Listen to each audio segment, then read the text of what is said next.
They don't die, they just fly higher. Mereka tidak mati, mereka hanya terbang lebih tinggi. Ungkapan yang terus-menerus kita saksikan di televisi, lengkap dengan ilustrasi musiknya yang memilukan, sungguh membuat hati banyak orang tersentak dan terhenyak, meskipun tidak ada seorang sanak saudara sendiri yang menjadi korban pesawat AirAsia Surabaya, Singapura saat itu. Pikiran pun menerawang ke bilik keluarga. Seandainya hal itu terjadi pada keluargaku. Oh tidak. Ilustrasi di atas menyajikan dengan jelas sebuah data dan fakta bahwa tidak ada seorang pun yang akan tahu kapan akan meninggalkan dunia ini. Bisa saja hari ini kita bercengkrama dan bercandaria, namun siapa sangka esok hari tidak lagi datang.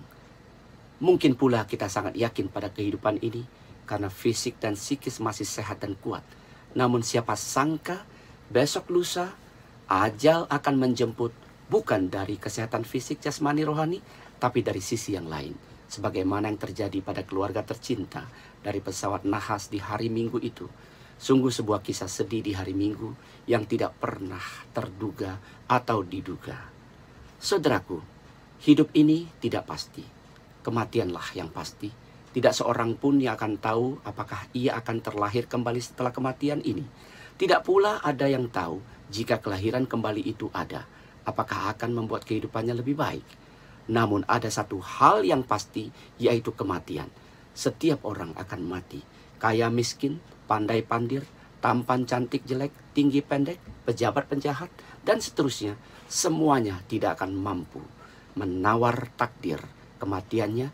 Karena itu pertanyaan selanjutnya adalah, apakah perjalanan hidup menuju ke alam bahagia sudah Anda siapkan? Dan sekarang sebagian pemuda menjawab, nantilah kalau sudah tua, aku akan lebih banyak beramal dan bersosial terhadap sesama. Lalu pertanyaan sarkastis dan realistis yang bisa kita ajukan adalah, Anda yakin akan hidup sampai tua? Mungkin sang pemuda harus bercermin pada kejadian jatuhnya AirAsia di atas.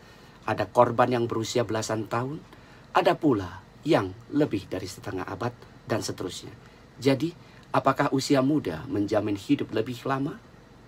Saudaraku, jika kesempatan untuk melakukan kebajikan itu ada, lakukanlah segera mungkin, karena esok belum tentu tiba. Mungkin pula sudah tidak ada. Lakukan sesuatu dengan baik, buat sesama sejak usia dini. Melakukan kebajikan itu sederhana, tidak selalu berurusan dengan materi. Ia bisa berupa apapun yang kita miliki. Jika tidak menyandang uang, kita bisa memberikan barang pantas pakai untuk orang lain yang membutuhkan. Jika tidak ada benda, kita masih bisa memberikan gagasan, saran agar kehidupan mereka menjadi lebih baik. Seandainya gagasan pun tidak mampu kita berikan, kita masih bisa mendoakan agar mereka sukses menjalani kehidupannya. Dan jika doa pun tidak mampu kita lakukan, sudah saatnya kita didoakan oleh orang lain. Saudaraku, seandainya Anda memiliki tabungan berlimpah di bank, ingatlah bahwa saat Anda sekarat di ruang ICU, tabungan materi itu mungkin sudah tidak bisa lagi menyelamatkan hidup Anda. Dokter sudah menyerah, dan itu artinya hidup Anda tinggal menghitung hari saja. Dan pada saat itu, jika Anda baru berpikir untuk melakukan kebajikan, mungkin hasilnya tidak lagi maksimal.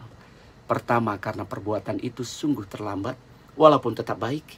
Kedua, hal itu dilakukan dengan penuh transaksi, alias transaksional, tidak tulus dari hati. Karenanya, tabunglah kebajikan mulai dari sekarang, mumpung masih ada kesempatan dan kemampuan saat ajal belum menjelang. Semoga kebajikan kita itu nanti bisa ditarik saldonya, lengkap dengan bunganya yang akan berlimpah, siap mengantarkan kita, pemiliknya, ke rumah bahagia di sini maupun di sana. Selamat menabung kebajikan, semoga bermanfaat.